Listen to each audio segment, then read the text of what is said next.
नमस्कार, मेघास मराठी रेसिपीमध्ये आज आपण पोह्यांचा चिवडा करत आहे जो उपवासासाठीही चालणार आहे। त्यासाठी आपण शेंगदाण्याचं तेल घेतलेलं आहे, कढईत गरम करायला ठेवलंय। आपलं तेल गरम झालं की सर्वप्रथम आपण त्यात पोहे तळून घेऊ।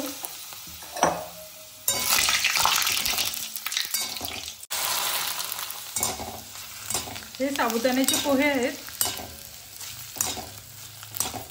आपले पोहे तळून झाले, त्याच तेलात आता आपण शेंगदाणे तळून घेऊ। मंद गॅसवर छान खरपूस लाल होईपर्यंत आपण शेंगदाणे तळून घेऊ। आणि छान खरपूस लाल झाले तर आपण हे काढून घेऊ।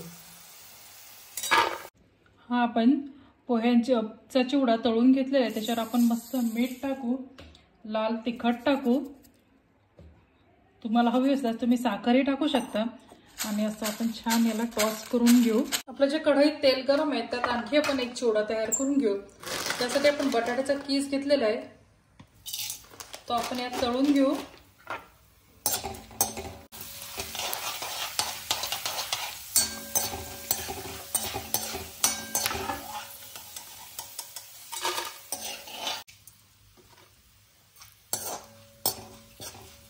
गॅस मंद करायचा आणि छान बटाटा कीस आपण तळून घ्यायचा।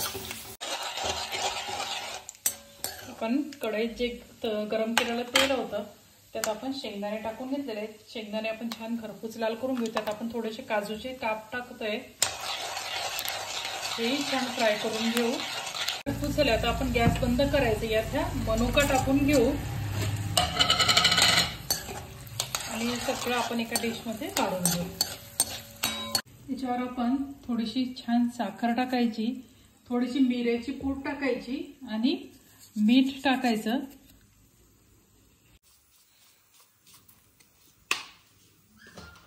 अशा प्रकारे आपले दोन्ही चिवडे तयार आहेत, ते आपण सर्व करून घेऊ। अशा प्रकारे आपण बटाट्याचा गोड चिवडा आणि पातळ पोहे, साबुदाण्याचे पोहे, नायलॉनचे पोहे तुम्ही याला म्हणू शकता, याचा चिवडा आपण केलेला आहे।